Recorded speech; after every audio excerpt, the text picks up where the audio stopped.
विक्रोळीत भाजप कार्यकर्त्यांनी लाडू वाटप करून जल्लोष साजरा केला। आज रविवार दिनांक 9 जून रोजी देशामध्ये तिसऱ्यांदा नरेंद्र मोदी यांनी पंतप्रधान पदाची शपथ घेतल्यानंतर आज सायंकाळी 7 वाजता ईशान्य मुंबईतील विक्रोळी विभागात भाजप पदाधिकारी कार्यकर्त्यांनी फटाक्यांची आतिषबाजी करत विभागात लाडू वाटप करून जल्लोष साजरा केला आहे।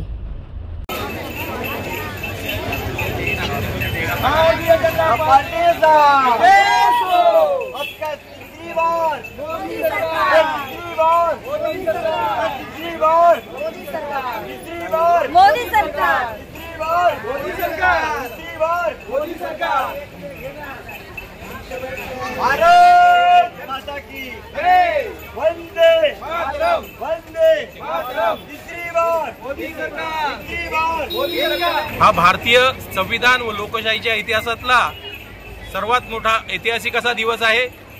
आज देशात परत एकदा सन्माननीय नरेंद्रभाई मोदी अर्थात जनमानसाचं नेतृत्व आपल्या देशात पंतप्रधान पदावर विराजमान झालेला आहे।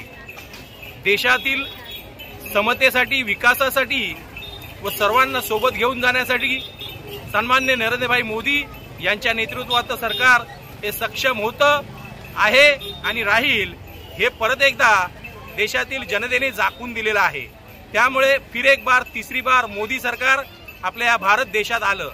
आज विक्रोळी विधानसभेच्या वतीने वॉर्ड क्रमांक 119 येथे वॉर्ड अध्यक्ष श्री देवेंद्र डोके, जिल्ह्याचे युवा मोर्चाचे मंत्री श्री कैलास बोराना, महिला मोर्चा अध्यक्ष येथे सर्व उपस्थित राहिले। बाकीचे इतर पदाधिकारी, ज्येष्ठ कार्यकर्ते सुद्धा येथे उपस्थित राहून आम्ही हा जल्लोष साजरा केला।